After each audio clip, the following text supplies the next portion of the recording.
share. Ok guys, ñu ngi leen nuyu di leen ziare English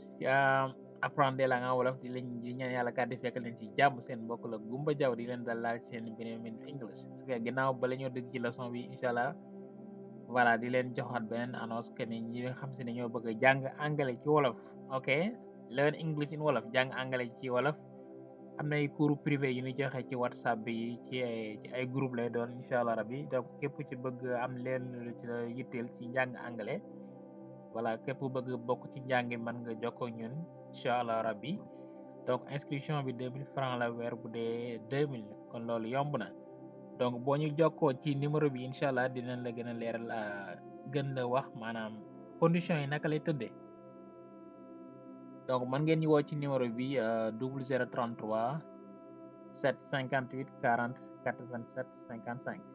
0033 758 40 87 55 donc bu ngeen ci jokkoo bu ngeen ci woowee incha allah rabbi ci whatsapp daañu leen leeral bu baax a baax njàng mi naka lay tëddee ok guys so kon gaaw leen balaa placé fees ok guys